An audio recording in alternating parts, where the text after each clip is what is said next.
법무부가 문재인 대통령 측근들을 수사한 차장검사 전원을 교체했습니다. 2차 대학살이라는 말까지 나오는 이번 인사의 의미와 파장, 잠시 후 자세히 분석합니다. 조국 전 장관 아들의 인턴 증명서를 허위 작성한 혐의로 최강욱 청와대 공직기강 비서관이 재판에 넘겨졌습니다. 이성윤 서울중앙지검장이 어젯밤 결재를 수차례 거부했지만 윤석열 검찰총장의 직접 지시로 기소가 이뤄졌습니다. 중국 당국이 신종 코로나 바이러스의 진원지인 우한시를 긴급 봉쇄했습니다. 그러나 중국 확진 환자가 600명을 넘어 확산 속도가 빨라지고 있습니다. 후배를 무릎 꿇린 채 물을 붓고 뺨을 때린 여중생들이 입건됐습니다. 가해자들은 폭행 장면을 스마트폰으로 촬영하기까지 했습니다.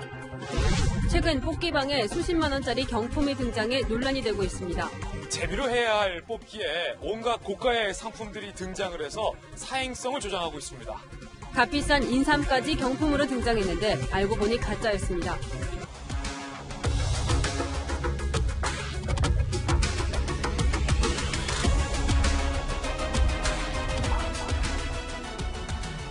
여러분 안녕하십니까? 뉴스의 동정민입니다.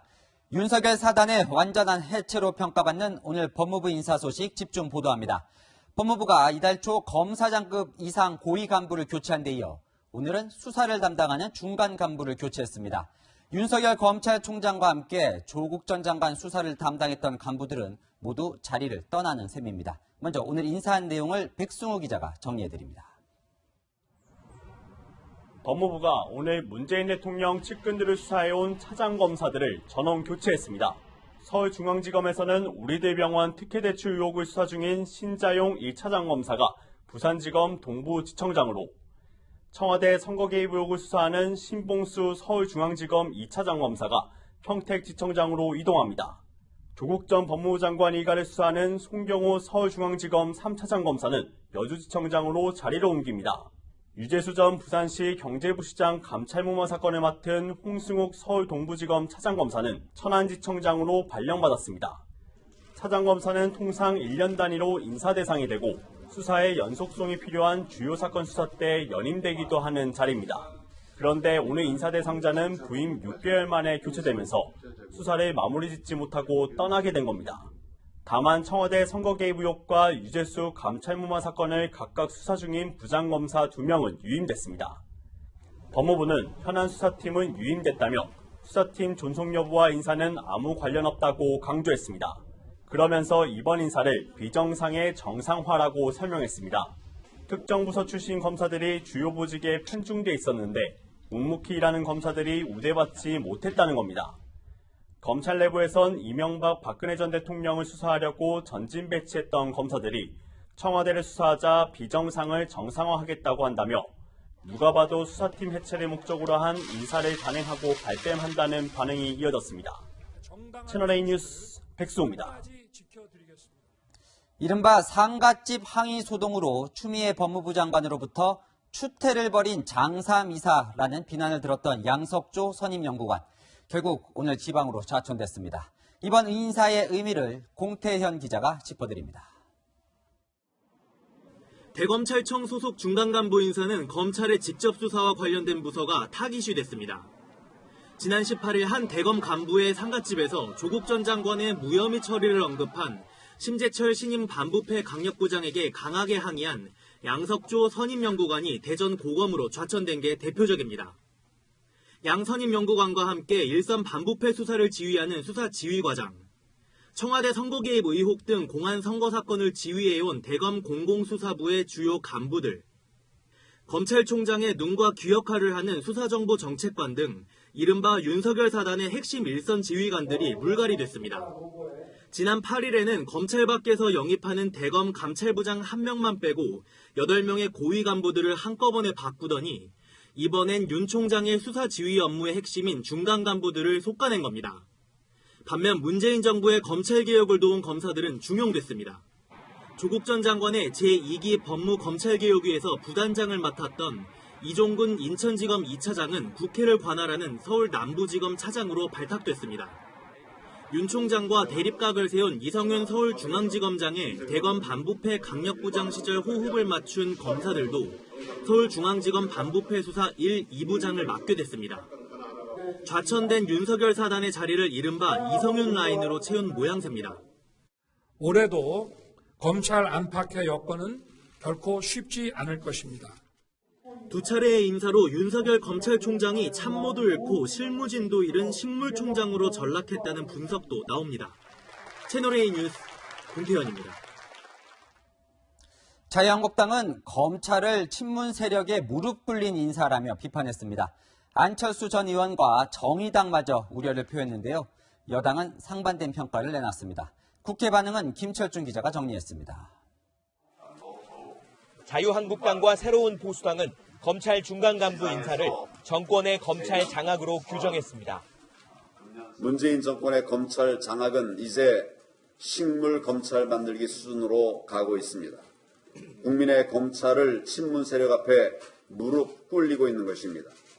살아있는 권력의 수사를 은폐하고 방해하는 그런 살아있는 권력의 범죄 행위이기 때문에 안철수 바른미래당 전 의원도 폭거라고 비판했습니다. 안 전 의원은 살아있는 권력 수사에 대한 퇴장 명령이라며 검찰을 권력의 시녀로 만드는 건 가짜 민주주의 정권이라고 주장했습니다. 범여권으로 분류되는 정의당조차 이번 인사로 현재 진행되는 수사가 영향을 받을 가능성이 많다고 우려했습니다. 하지만 이해식 민주당 대변인은 정치검찰이 정상검찰로 바뀌는 실질적 기반이 다져졌다고 평가했습니다. 채널A 뉴스 김철중입니다.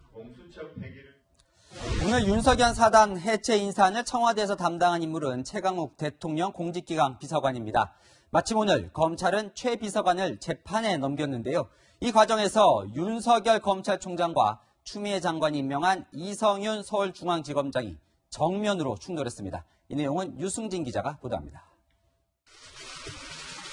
오늘 오전 최강욱 대통령 공직기강 비서관을 재판에 넘기면서 검찰이 적용한 혐의는 업무 방해입니다.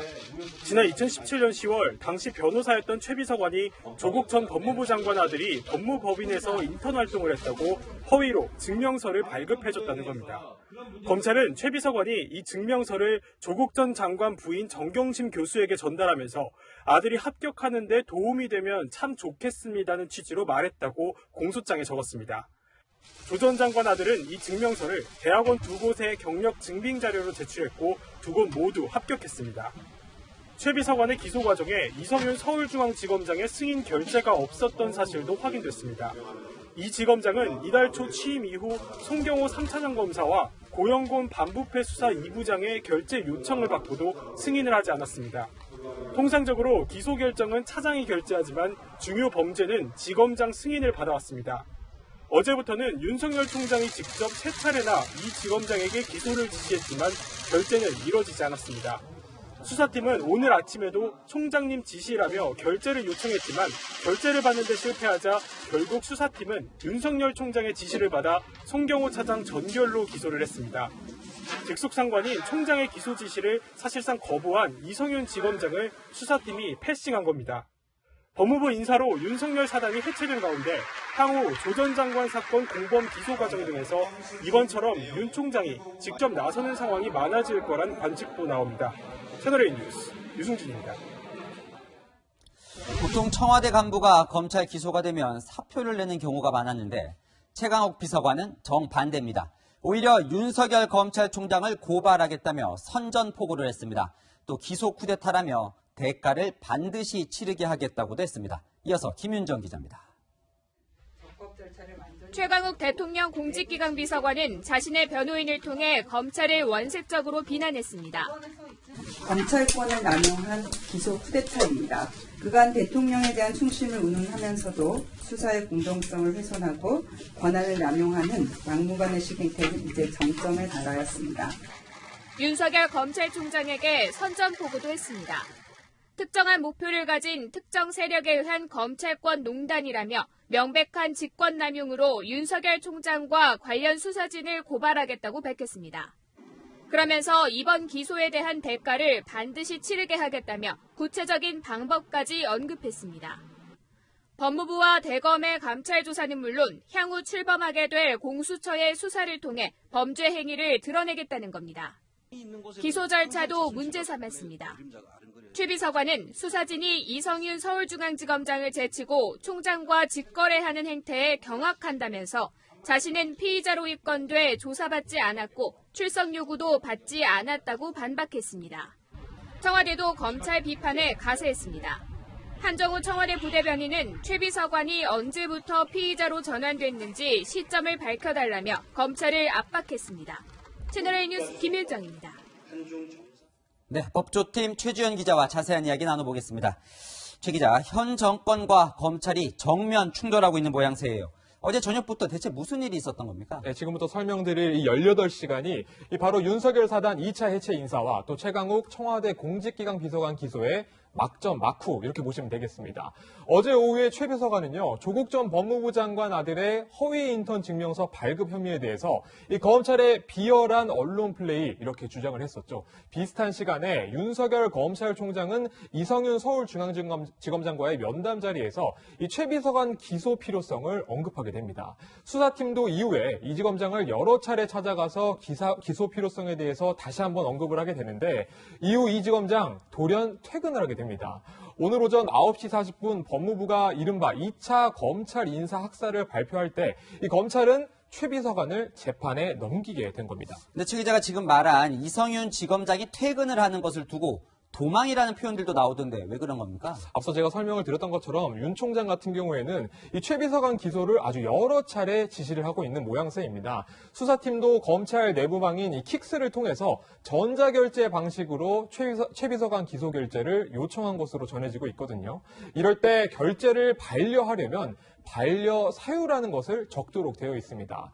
이 검찰 내부에서는 이 지검장이 반려 사유를 남기는 것에 부담을 느껴서 승인 혹은 반려 대신에 이 퇴근을 선택한 것이다. 이런 해석도 나오고 있습니다. 네, 어쨌건 윤석열 총장이 이 지검장을 패싱하고 이거를 기소를 한 건데 추미애 법무부 장관이 조금 전에 수사팀, 그러니까 윤석열 검찰총장 그 수사팀을 감찰한다고 밝혔어요. 어떻게 보면 강도 높은 비난 혹은 입장을 밝힌 거다 이렇게 볼 수가 있겠는데 말씀하신 것처럼 추미애 장관은 이 최 비서관 기소를 적법 절차를 위반한 날치기 기소 이렇게 규정을 했습니다. 네. 그리고 수사팀의 차장 검사 그리고 고용검 부장검사 감찰이 필요하다 이렇게 밝히기도 했거든요. 이에 맞서는 검찰 수사팀은 윤석열 검찰총장의 기소 지시를 거스른 것이 오히려 이성윤 지검장이다 이렇게 맞서고 있는 모양새입니다. 수사팀은 이 지검장이 오늘 오전에도 결재를 보류하자 이 검찰총장의 지시다. 검사 동일체 원칙에 따라 기소하겠다 이렇게 밝힌 것으로 전해지고 있습니다. 네, 최강욱 비서관 방금 리포트에서 전해드렸듯이 윤석열 총장을 향해 선전포고를 했다 이런 평가가 나오는데 두 사람 아예 물러설 수 없는 싸움을 시작한 것 같습니다. 맞습니다. 최 비서관이나 윤 총장 모두 자신이 가지고 있는 자신의 손에 쥐어진 권한을 적극적으로 활용했다. 이런 분석을 내놓을 수가 있겠습니다.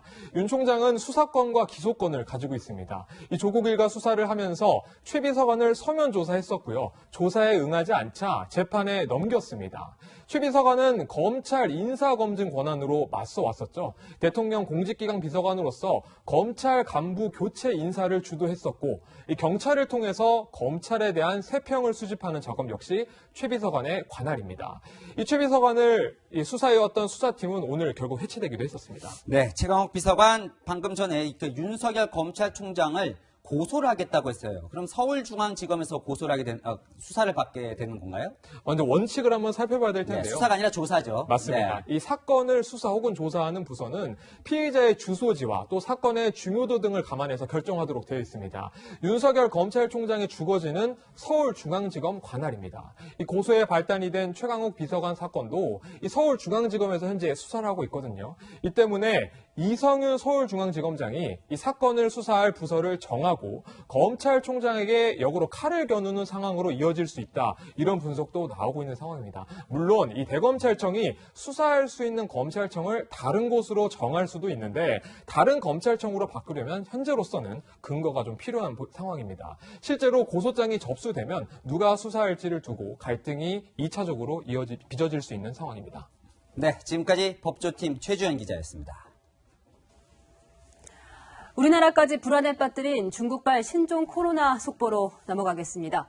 중국 당국이 바이러스의 진원지 우한시를 봉쇄했습니다. 바이러스 확산을 막기 위해 이동을 강제로 제한시킨 겁니다.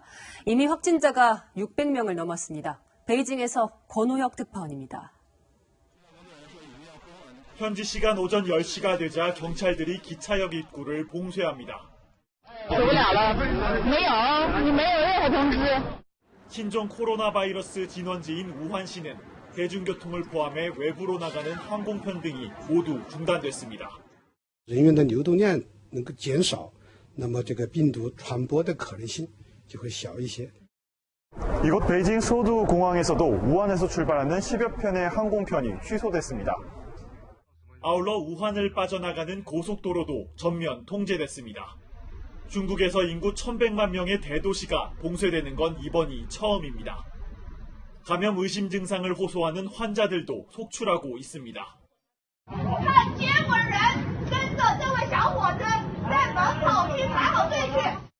외부와 사실상 고립된 주민들은 사재기에도 나섰습니다. 하지만 봉쇄 조치에도 불구하고 우한시를 중심으로 환자가 급증하고 있습니다. 지역 방송국에선 앵커까지 마스크를 썼습니다. 如果非出门不可，请大家像我一样戴上口罩。 현재 우한에 거주하는 교민 300여 명 가운데 이상 증세를 보인 사례는 없는 것으로 전해졌습니다. 이런 가운데 남미 지역뿐만 아니라 러시아와 캐나다에서도 의심 환자가 발생했습니다. 이번 전염병의 원인으로 박쥐가 지목된 가운데 뱀에서 확산됐을 것이라는 논문 결과도 나왔습니다. 베이징에서 채널A 뉴스 권호혁입니다. 이렇게 신종 코로나 바이러스가 빠르게 확산되면서 설 연휴 해외 여행객들이 특히 불안해하고 있습니다. 외교부는 중국 우한시 여행 자제령을 내렸습니다. 인천국제공항으로 가보겠습니다. 정현우 기자, 오늘도 마스크를 쓴 여행객들이 많다고요. 네, 설 연휴를 맞아 오늘 하루 10만 명이 넘는 여행객들이 이곳 인천국제공항을 찾았는데요. 신종 코로나 바이러스 감염을 걱정하며 이 마스크를 쓴 사람들이 많았습니다. 외국인들하고 혹시 이렇게 공기가 섞여지면 우리한테 저기가 올까봐 미리 예방 차원에서 그냥 낀 거예요. 마스크를 파는 공항 상점과 약국은 종일 붐볐습니다.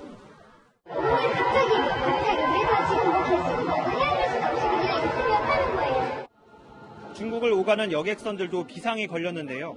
인천항 곳곳에는 신종 코로나 바이러스 안내판이 세워졌고 항만 측도 내부 방역을 강화하는 등 비상근무에 돌입했습니다.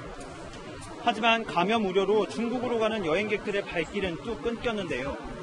돌아가는 중국인들도 불안감을 감추지 못합니다. 3 days ago, I just know maybe some people get fever and something. But like yesterday in the news, my friend told me we can't buy the mask. 국내 여행사도 직격탄을 맞았습니다. 취소 분위기가 좀 눈에 띄게 늘은 상황이고요. 봄 중국 가시는 분들이 예약을 좀 할 타이밍인데 분위기가 많이 없어가지고. 외교부는 오늘 중국 우한시에 여행 자제를 뜻하는 여행경보 2단계를 발령했습니다. 대한항공은 주 4회 운항하던 우한시 항공편을 우선 이달 말까지 중단하고 수수료 없이 환불해주거나 무료로 변경해주기로 했습니다. 우한시로 가는 여행 상품도 취소할 경우 위약금 없이 환불받을 수 있을 것으로 보입니다. 다만 우한시 이외의 중국 여행 상품은 기존 관련 규정에 따라 위약금을 내야 합니다. 지금까지 인천국제공항에서 전해드렸습니다. 어제 이후 지금까지 국내에 신종 코로나 바이러스 의심 환자는 추가로 신고되지 않았습니다. 하지만 메르스 사태 때 많이 나온 단어죠. 자신이 감염된 것도 모르고 활보하는 슈퍼 전파자가 있을 가능성도 있어서 아직 안심하기는 이릅니다. 특히 병원들이 바짝 긴장하고 있습니다. 이다혜 기자입니다. 서울에 있는 내과병원, 의료진들이 모두 마스크를 착용했습니다. 중국을 다녀온 환자 정보를 실시간 공유받고 진료를 받으러 온 이들에게 무상으로 마스크를 제공합니다. 신종 코로나 바이러스에 감염된 사실을 모르고 병원을 찾을 수도 있기 때문입니다.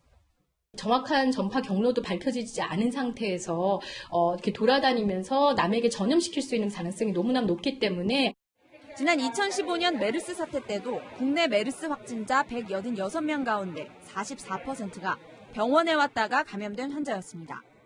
당시 28명을 감염시킨 슈퍼 전파자 첫 번째 확진자도 감염된 줄 모르고 병원을 찾았습니다. 그냥 감기 걸린 거랑 똑같죠. 이렇게 되리라고는 상상도 못했고, 하여튼 우리 아빠도 인해서 이렇게 된 거에 대해서는 진짜 온 국민한테 굉장히 미안하죠. 신종 코로나 바이러스의 전파력은 메르스보다는 높고 사스에 비해선 낮은 것으로 파악되고 있습니다. 행정안전부는 오늘 오후 5시 모든 국민들에게 신종 코로나 바이러스 예방 안내 문자를 발송했습니다. 손 씻기와 기침 예절, 마스크 착용을 당부하고 증상이 나타나면 1339로 연락해 먼저 상담을 받으라고 권고했습니다.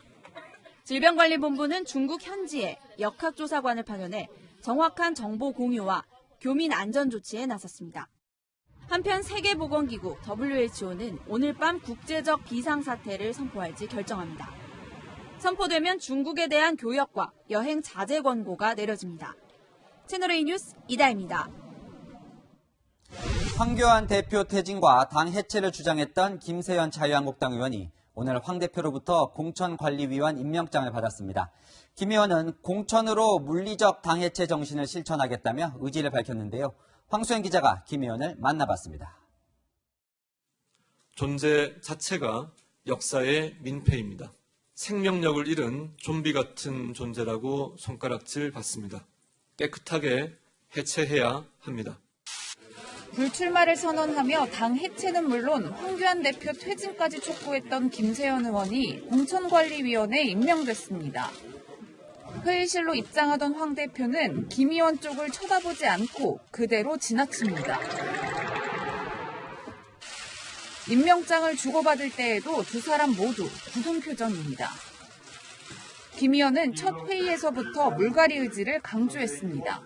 물리적인 완전한 해체가 실현 가능하지 않은 상황이라면 공천관리위원회 직무를 맡아서 최선을 다하는 것이 제가 불출마 뜻을 밝혔던 취지를 구현하는 차선책은 될 수 있겠다는. 결연한 표정의 김 의원에게 물갈이 기준과 대상을 물었습니다. 반복되는 질문에도 김 의원은 조심스러운 반응입니다. 퇴진해야 하실 분들이 많다고 생각을 하시는 거잖아요. 그거는 위원 개인의 의견이 이렇게 중간에 표출되는 것은 적절하지 않다고 생각합니다. 보여줘야 되는데 혹시 생각하시는 거 있으신지 개별 위원의 의견을 말씀드리는 건 적절히 참을 것 같고요. 황 대표를 면전에 두고 또 다른 공관위원인 이석연 전 법제처장은 황 대표를 포함해 당에서는 손을 떼라고 말하기도 했습니다. 공관위 구성을 두고 당내 불만도 나옵니다. 일부 친박계 의원들은 좀비 정당이라며 당을 희화화한 인사를 임명한 건 이해할 수 없다고 반발했습니다. 채널A 뉴스 황수연입니다. 이낙연 전 국무총리가 오늘 서울 종로 출마를 공식 선언했습니다. 반면 황교안 자유한국당 대표는 시간이 남았다며 결정을 미루고 있는데요. 당내에서는 겁나서 못 나가는 거냐는 비판도 나왔습니다. 강재희 기자입니다. 이낙연 전 국무총리가 서울 종로 국회의원 출마를 선언했습니다. 우리의 역사와 어리 웅축돼 숨쉬는 대한민국 인선지 종로에서 정치를 펼칠 수 있게 되는 것은 크나큰 영광입니다. 차기 대선 경쟁자로 꼽히는 황교안 자유한국당 대표에게 종로에서 맞붙자고 제안까지 했습니다. 제 개인의 마음을 말씀드리자면 신사적인 경쟁을 한번 펼쳤으면 하는 기대를 가지고 있습니다. 하지만 황교안 한국당 대표는 종로 출마에 대해 말을 아꼈습니다. 이낙연 전 총리가 종로... 자, 나 지금 늦었어요. 너무 늦었어. 계속된 질문에도 확답은 없었습니다. 무엇이 당에게 가장 도움이 될 것인가 하는 그런 관점에서 판단하겠습니다. 아직 좀 시간이 남아있는데. 전직 총리끼리의 맞대결이 성사될 경우 다음 대선에 전초전이 될 전망입니다. 패배한 쪽은 대선 행보에 치명타를 입을 수도 있습니다. 자유한국당 내에서는 황 대표의 출마를 압박하는 분위기입니다. 종로에 이낙연 총리가 나온다 하는 이게 겁나가지고 아무도 나간다는 사람 없잖아요. 지는 아니더라도 싸워서 이길 그런 각오를 갖다가 덤벼야지. 한국당 공천관리위에서도 전략공천 1호는 황 대표의 종로 출마가 돼야 한다는 의견이 나오고 있습니다. 채널A 뉴스 강지혜입니다. 보수 통합 논의 과정에서 관심을 모았던 황교안 한국당 대표와 유승민 새보수당 의원 간의 설 연휴 전 만남. 어제 황 대표의 제안을 유 의원이 거절하면서 무산됐는데요. 채널A가 어제부터 오늘까지 유 의원과 동행하며 여러 속마음을 물어봤습니다. 강병규 기자입니다. 사진만 찍고 쇼를 하고 이런 것보다는 그 결과를 가지고 황 의원 대표님과 제가 만나서 우리 원앙도 통합 범죄에 포함시키는 그런 보수 통합이라면 저희들은 응할 생각이 전혀 없습니다. 박근혜 전 대통령 사면 문제에 대해서는 이미 여러 차례 사면을 빨리 하는 게 그게 마땅하다. 유승민 의원이 어제 하루 종일 쏟아낸 발언들만 보면 통합을 할지 아직 결정하지 못한 듯합니다. 그래서 유 의원을 따라다니며 통합에 대해 계속 물었습니다. 유 의원은 어제 저녁 비공개로 진행된 지지자 모임에서 지지자들에게 2월 초 중순 통합에 대해 결단을 내리겠다고 밝혔다고 모임 참석자가 전했습니다. 설 연휴 중간에도 그리고 그 이후에도 대화는 계속 이어질 거고 끝나고 나면 그러면 아마 황 의원 대표님하고 제가 만나가지고 최종 결론을 뭔가 내려야 되는. 통합의 걸림돌은 박근혜 전 대통령 탄핵이었습니다. 보수통합 상원칙에 대해서도 구체적으로 굉장히 진지하게 이래 물어보고. 오늘 아침 집을 나서는 유 의원에게 탄핵의 강을 넘는 게 무엇인지 물어봤습니다. 탄핵 가지고 싸우고 또 그걸 가지고 오히려 거꾸로 분열을 시키고 그런 분들은 탄핵을 건넜다고 말할 수 없겠죠. 자기 지역구인 대구를 떠나 수도권 출마 가능성도 내비쳤습니다. 보수재건 전체가 어디 방향으로 가는지 보고 그 안에서 이제 제가 할 역할이 뭔지 그런 걸 보겠다는 거죠. 유 의원은 2월 초로 예상되는 황 대표와의 만남에서 보수 재건을 위한 협력 방법을 찾겠다고 말했습니다. 채널A 뉴스 강병규입니다. 오늘 여야 지도부가 설 인사차 기차역으로 갔습니다. 귀성객들에게 손을 흔들고 악수를 하고 명절이면 의례 있는 일이죠. 여러분들이 현장에서 이런 정치인의 인사를 받는다면 어떤 생각이 드실 것 같으신가요? 안보겸 기자가 직접 들어봤습니다.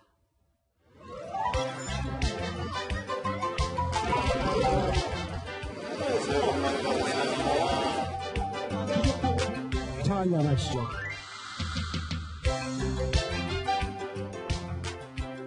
정치인들이 고향으로 가는 시민들에게 인사를 하는 모습입니다. 매해 명절마다 반복되는 모습인데요. 시민들은 이 모습에 대해 어떻게 생각할까요? 직접 들어보겠습니다. 직접 보면 신기하고 그런데 그래도 받고 눈도장은 찍었으니까. 정치인이 국민들을 찾아 나서는 것에 대해서는 긍정적으로 평가합니다. 약간 플러스는 되는 것 같아요. 노력한다는 느낌이 있잖아요. 하지만 평소 민생은 뒷전인 채 명절에만 고개를 숙이는 모습이 언짢기도 합니다. 수고하는 거지. 그거 다 알면서 뭘 그래. 수고하는 거야. 선심성이라든지 그냥 인사치레 그렇게 느껴지는 것 같긴 해요. 일부 시민들은 붐비는 길목에서 인사하는 정치인 탓에 불편을 호소합니다.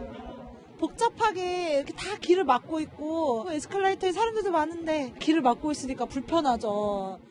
평소에도 국민을 먼저 챙겼으면 하는 마음을 전합니다. 평소에 이제 좋은 일을 많이 하셔야 되는데 평소에 사건 사고가 많으니까요. 채널A 뉴스 안보겸입니다.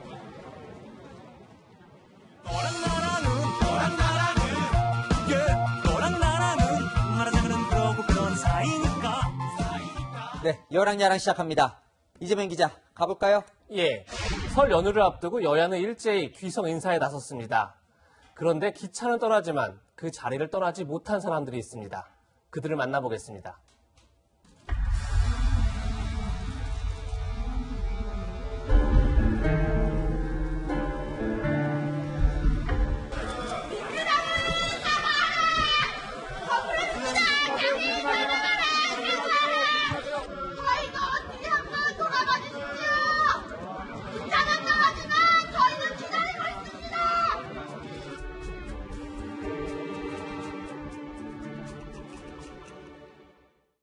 기차는 떠나지만 저희는 기다리고 있습니다. 이해찬 대표도 이 외침을 들었겠죠? 예, 분명히 들었을 것 같은데 이 대표는 특별한 반응을 보이진 않았습니다.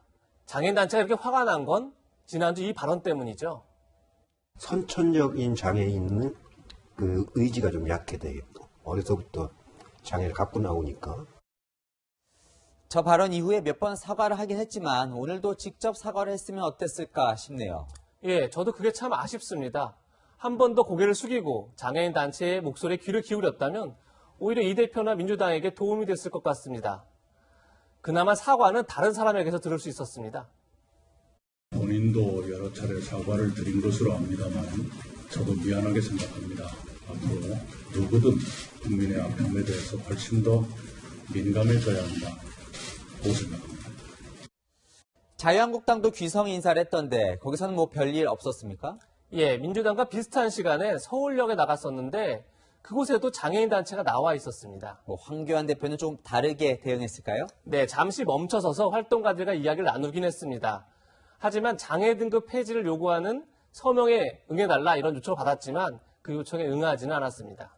네, 두 번째 주제로 넘어가 볼까요? 예, 여야의 인재 영입 경쟁이 한창인데 오늘은 감성 대 이미지로 확연히 구분됐습니다. 네. 먼저 민주당 영입 인사를 만나보시겠습니다.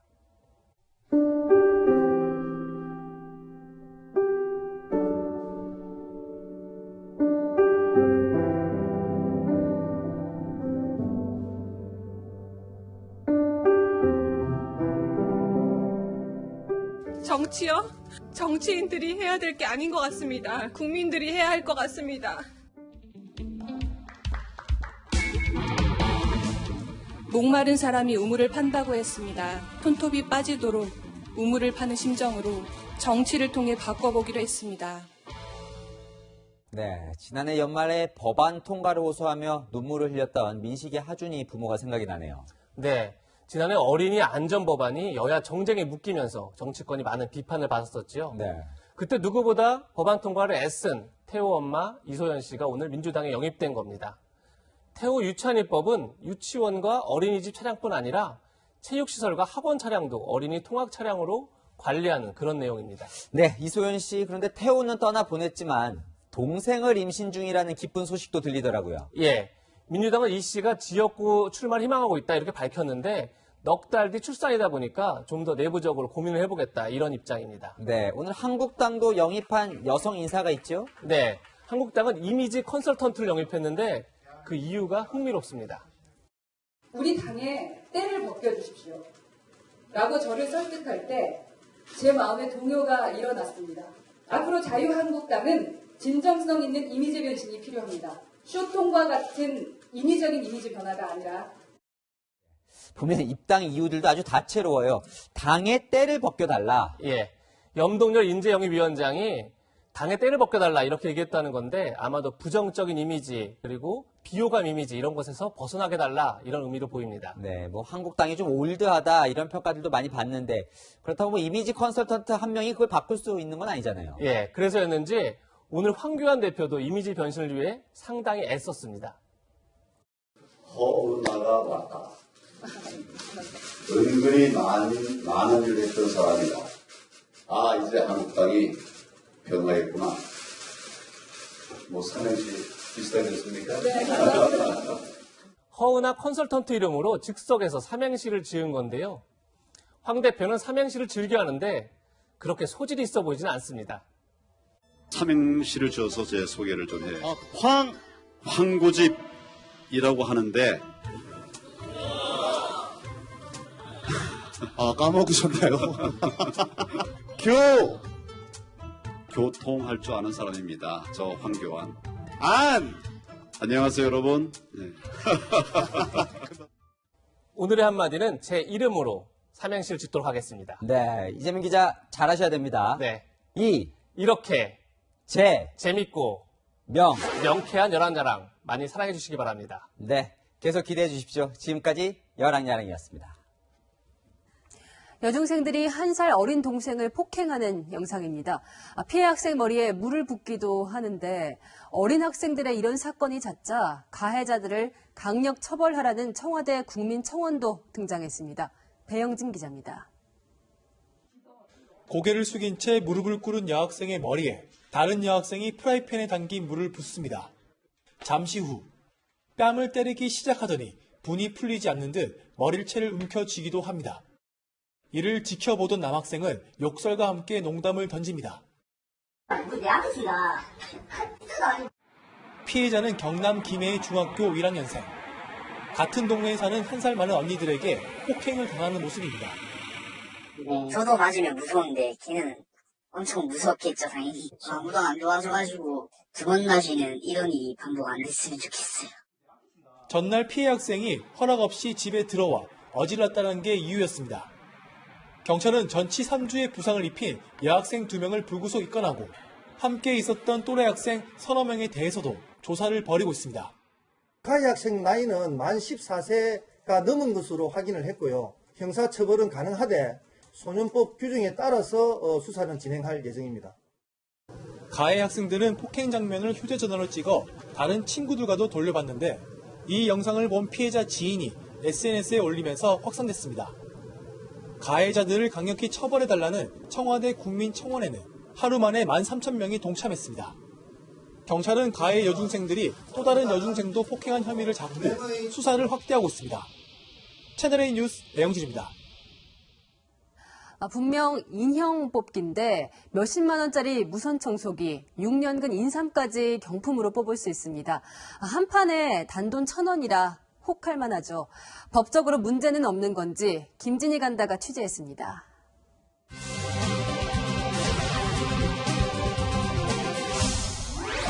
거리를 걷다 보면 이런 뽑기 기계를 많이 볼 수 있습니다. 일명 뽑기방으로 불리는 뽑기 전문점도 등장을 했는데요. 재미로 해야 할 뽑기에 온갖 고가의 상품들이 등장을 해서 사행성을 조장하고 있습니다. 오늘은 성행하고 있는 뽑기 현장에 가보겠습니다. 거리에서 흔히 볼 수 있는 뽑기 기계. 아슬아슬하게 집게를 조종해 귀여운 캐릭터 인형을 뽑는 재미로 많은 분들이 한 번쯤 해보셨을 겁니다. 인형 외에도 다양한 경품이 들어있어 남녀노소 모두에게 인기입니다. 지나가다가 인형 뽑기가 보이면 자주 들어오고요. 가족끼리도 자주 오는 편입니다. 뽑는 순간에 짜릿함 때문에 계속 하는 것 같아요. 경품 종류가 다양화되며 상당히 고가의 상품들도 등장했는데요. 무선 청소기부터 건강 보조식품, 드론, 심지어 제주도 여행 상품권까지 들어있습니다. 제가 한번 뽑아보겠습니다. 이거 되겠다. 이거 가자.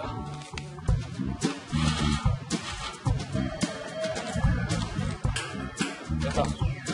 됐어. 좋네. 갑시다. 뽑아줄게.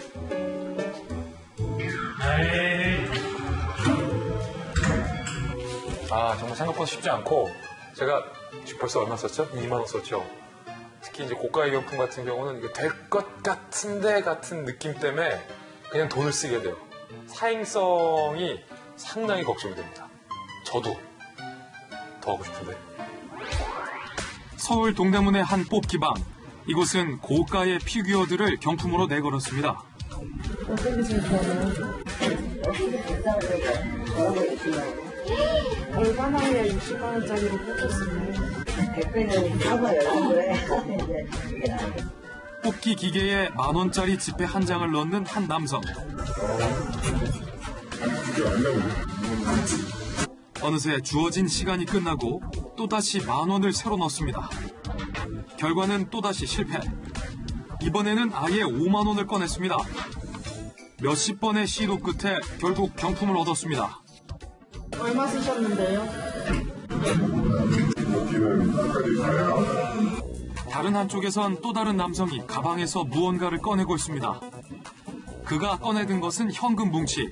가방에선 10,000원짜리 지폐가 계속해서 나옵니다.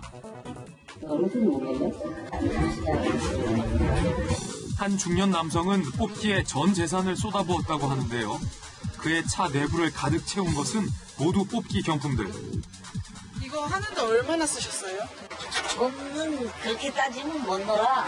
기계가 1시간에 얼마씩 먹는 기계죠. 1시간 40만 원씩 들어가야 돼.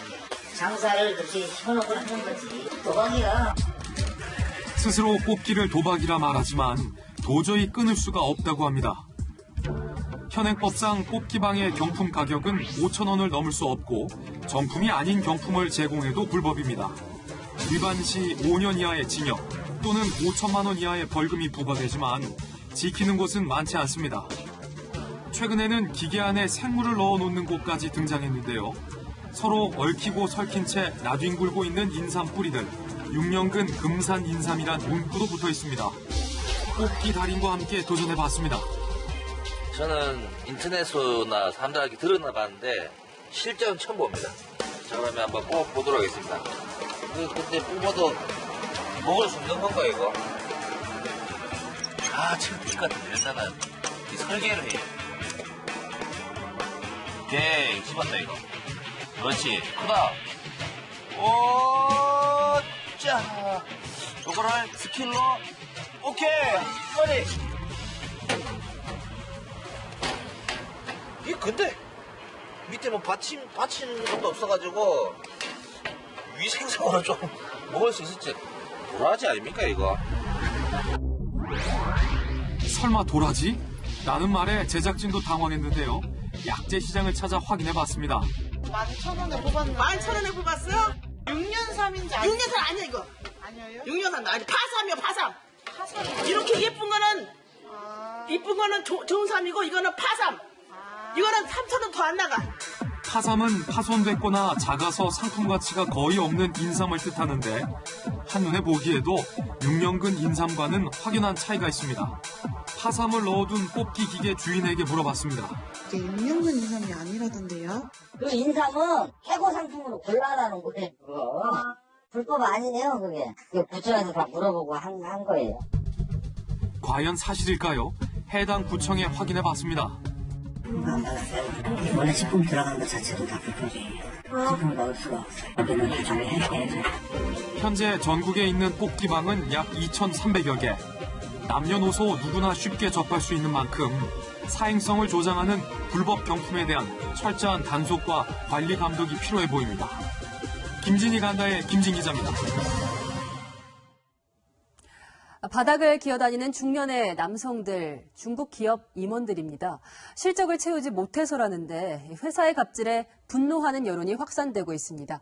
오늘의 세계 한수아 기자가 보도합니다.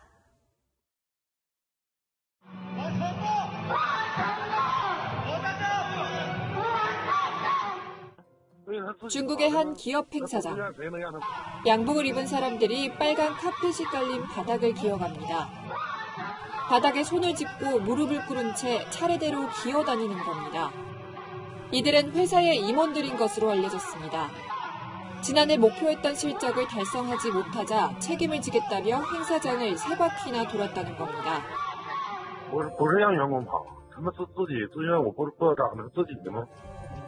하지만 동영상을 본 시민들의 반응은 싸늘합니다. SNS에는 회사 측 해명과 관련해 사람을 바보로 하느냐, 염치가 없다는 글들이 쏟아지고 있습니다. 중국에선 지난 2018년에도 근무 태도가 안 좋다는 이유로 직원들이 뺨을 맞고 바닥을 기어다닌 영상이 공개되면서 큰 파문을 일으켰습니다. 파라과이의 한 교도소에선 수감자들이 집단 탈옥했습니다. 지난 19일 일어난 75명의 탈옥 수법은 바로 땅굴이었습니다. 이 땅굴은 교도소 외부와 교도소 감방을 연결하고 있었습니다. La búsqueda y recaptura, ¿verdad?, de esta persona fugada, entonces por eso está saliendo una gran parte del personal policial. 탈옥범들은 브라질 최대 마약 조직원들로 알려졌습니다.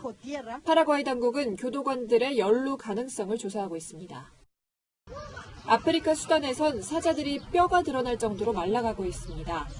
사자를 관리하고 있는 수단의 한 지방정부가 심각한 재정난을 겪으면서 먹이를 제대로 주지 못하고 있는 겁니다. 이 영상이 공개되면서 SNS에선 사자 구호운동이 벌어지고 있습니다. 채널A 뉴스 한수아입니다. 탁구와 테니스, 상대방이 꼭 있어야 할 수 있는 운동이죠. 인공지능 로봇이 상대라면 어떨까요? 똑똑한 로봇 코치들을 실리콘밸리 윤수민 특파원이 소개합니다. 인공지능 로봇이 사람이 치는 탁구공을 척척 받아칩니다. 속도를 높이자 로봇도 따라 올립니다.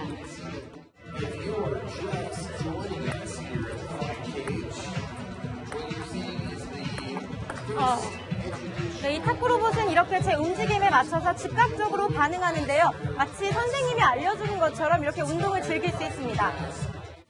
카메라로 사람의 동작과 공의 궤도를 분석해 초보자는 쉽게, 상급자는 어렵게 공을 던져줍니다. 던지기, 줍기 등 단순 반복 동작에 머물렀던 로봇 코치는 이제 인공지능을 탑재하고 사람과 상호작용하는 단계까지 올랐습니다. AI has emotional intelligence built in using partnership with Square Enix. Square Enix from games such as Final Fantasy, using digital game-style AI and bringing it to the real world with robotics. 운동 반경이 넓어 더 고도의 기술이 필요한 테니스 로봇도 개발 중입니다. The robots are so accurate and so repeatable that we should be able to have them play tennis and hit the ball the same way every time. 상대방이 없으면 연습조차 불가능했던 운동 경기를 로봇 코치만 있으면 혼자서도 즐길 수 있는 시대가 성큼 다가왔습니다. 실리콘밸리에서 채널A 뉴스 윤수미입니다.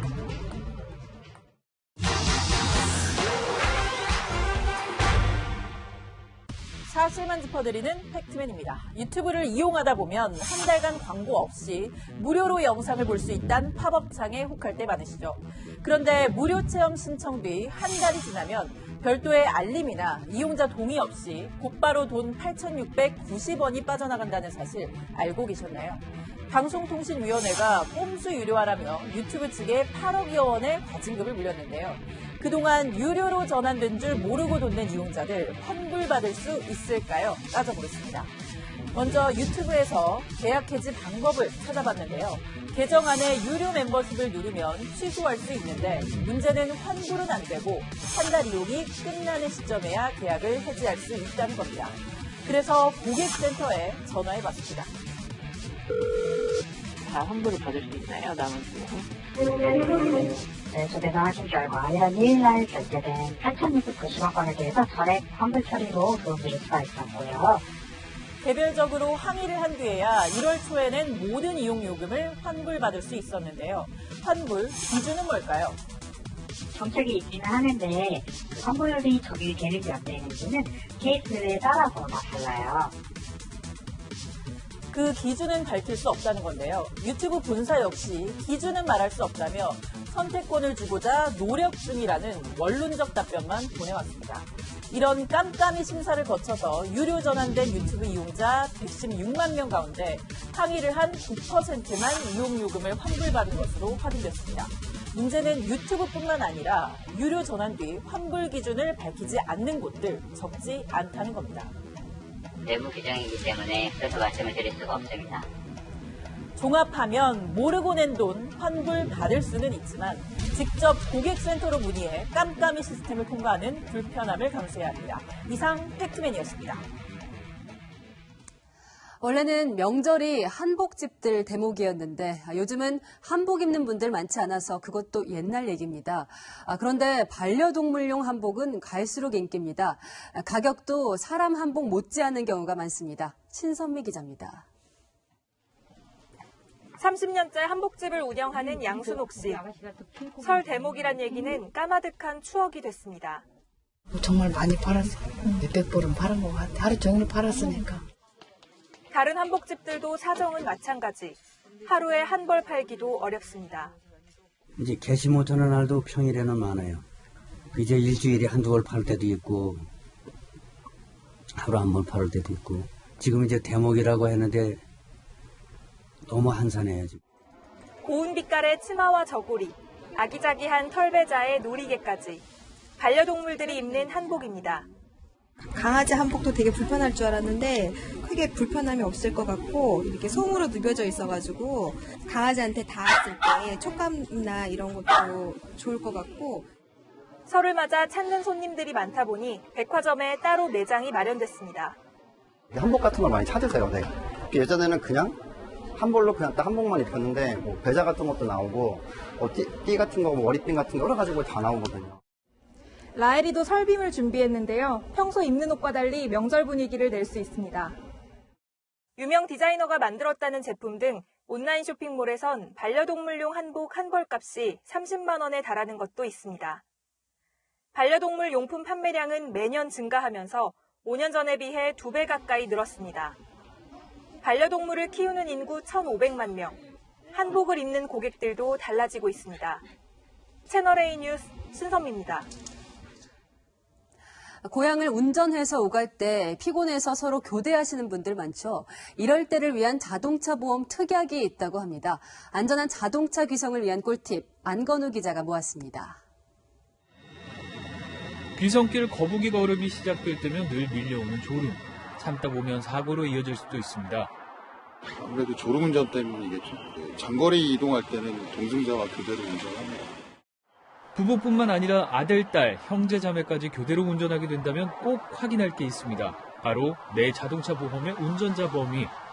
연휴 기간 동안만 임시 운전자 특약에 가입하면 누구나 자유롭게 교대로 운전할 수 있습니다. 보험사와 상품에 따라 다르지만 대개 7,000원에서 8,000원 선. 단 보장을 받으려면 미리 가입해야 합니다. 가입일에 자정부터 효력이 발생하므로 운전하시기 하루 전에 가입하시는 것이 좋습니다. 함께 운전할 사람을 미리 정해 예약하면 추가 요금을 받지 않는 차량 공유 서비스도 있습니다. 만약에 사고가 나면 좀 심정이 어떠신지? 좀 당황을 많이 하게 되는 경우가 많아서 일단 사설업체에 먼저 전화하고 나서 안 된다고 하면 보험회사에 전화하는 것 같습니다. 이럴 땐 바로 한국도로공사 콜센터로 전화하면 공사에서 가까운 휴게소나 영업소, 졸음쉼터까지 무료로 견인해줍니다. 2차 사고를 막을 수 있고 견인비도 줄일 수 있어 일거양득입니다. 혹시라도 차량 고장이 걱정된다면 출발 전에 각 보험사가 무상 제공하는 차량 점검 서비스를 받아보는 것도 중요합니다. 채널A 뉴스 안건우입니다. 한겨울답지 않은 온화한 날씨에 고향 가는 발걸음이 한결 가벼우시죠? 다행히 연휴 내내 추위 걱정은 없는데요. 비 소식이 잦아서 미끄럼 사고에 주의가 필요합니다. 우선 내일은 동해안 지역에 눈비 소식이 있고요. 강원 산간에는 최고 8cm의 큰 눈이 쌓이겠습니다. 설날 오후에는 제주도에, 일요일에는 영동과 남부에 비 소식이 있고 월요일에는 전국에 눈비가 오겠습니다. 방해꾼 미세먼지까지 문제인데요. 내일 오전 중국발 스모그가 유입돼 수도권과 충청, 광주와 전북 지역은 종일 나쁨 수준 보이겠고요. 설 당일에도 대기 정체로 주로 서해안 지역을 중심으로 탁한 공기가 이어지겠습니다. 백길 이용하시는 분들도 계실 텐데요. 내일부터 모레까지는 동해안에 너울성 파도가 우려됩니다. 내일 동해상은 물결이 최고 3.5m로 높게 일겠고 바람도 강하게 불겠습니다. 배 운항 여부 미리 확인하시고 안전하게 이동해 주시길 당부드립니다. 온화한 날씨만큼 마음도 따뜻한 설 연휴 보내시기 바랍니다. 날씨였습니다. 차가 노란색인 걸 보고 뛰어들었습니다. 얼마 전 김포에서 어린이집 차량이 추락했는데 아이들이 안전벨트를 차서 무사했다고 전해드린 적이 있습니다. 뒤늦게 알고 보니 아이들을 살린 것은 지나가던 할아버지의 손이었습니다. 같은 길을 지나가다 사고를 목격한 조만호 씨. 빗물이 허리까지 차오르는 농수로에 뛰어들어 3살에서 5살 배기 어린아이들을 한 명씩 꺼냈습니다. 우리 동네 시민경찰로 선정된 그는 저희 인터뷰도 사양했는데요.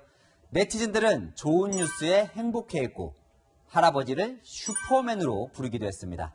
가장 눈에 띈 댓글은 이겁니다. 저도 그런 상황이면 당신을 따라하겠습니다. 나쁜 바이러스만 전염되는 게 아닙니다. 선행은 더 빨리, 더 멀리 퍼져 우리 사회를 밝혀줍니다. 내일도 뉴스입니다.